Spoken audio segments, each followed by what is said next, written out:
Leader, third party.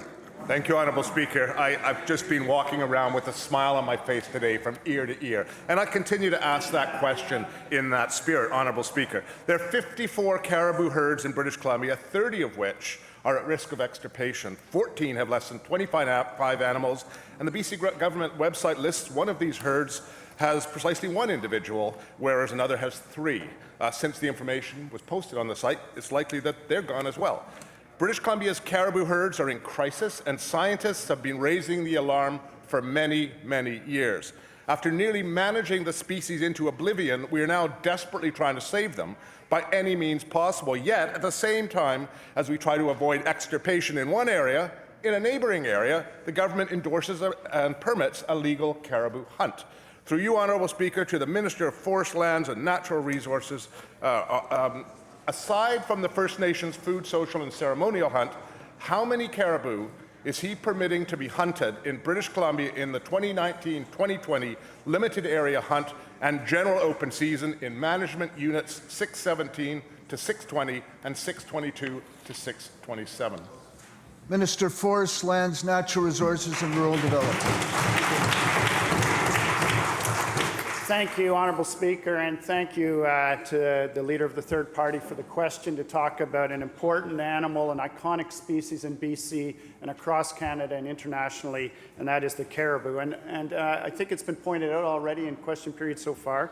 Unlike the old government, we take the decline in caribou populations very seriously, Honourable Speaker. Going back to 2003, the previous government ignored calls for action to protect caribou habitat for over a decade and kept in place a patchwork of measures that don't meet federal standards, putting jobs at risk and caribou at risk, Honourable Speaker. As far as the hunting of caribou that the member asked about, we know that the Chase, Wolverine and Itchagache's herds are classified as threatened, and their herd populations continue to decline. So that's why we closed the caribou hunt for these 3 herds this past March, and this hunt will remain closed until further notice. There are some herds that are still available for hunting, and that's the Carcross and Atlan herds in my constituency in the northwest corner of BC. Both herds have in excess of 800 animals, and the member's right, once based on the best available science and once conservation is the top priority, followed by First Nations food, spiritual and ceremonial needs. Only then is hunting allowed, and there's very few animals available for hunt, approximately 10. Leader, third party on a supplemental. Well, that's inconsistent with the information I have here, where it looks like 268 permits have been issued in Caribou Skeena Region number 6. Which would be ironic in light of the fact the minister just mentioned 800 animals in and around that area.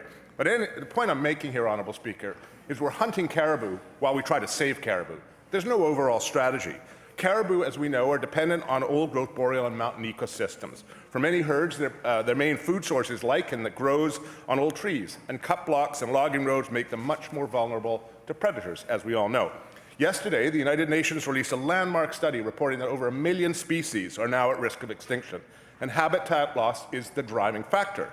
In BC, Honourable Speaker, we only act when it's already too late. For example, our invaluable Vancouver Island valley bottom old growth is globally rare and an essential habitat for many species.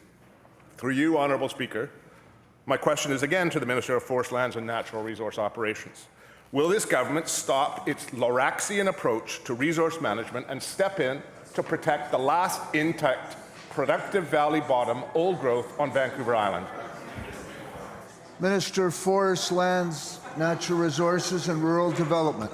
Thank you, Honourable Speaker. Well, I understand we were talking about caribou. There's no caribou on Vancouver Island. I'm sure the member knows that. As far as old-growth forests go on Vancouver Island, we're committed to creating an old-growth plan in consultation with industry and consultation with environmental NGOs and with consultation with communities. We know that old-growth forests provide incredibly important habitat for biodiversity. There's over 500,000 hectares of old growth already protected on Vancouver Island through protected areas and parks. But we also know that old-growth forests provide important revenue for communities and important jobs for forestry workers. We'll continue to manage old growth in a sustainable way, and we'll continue to work on the caribou file to protect jobs and to protect caribou.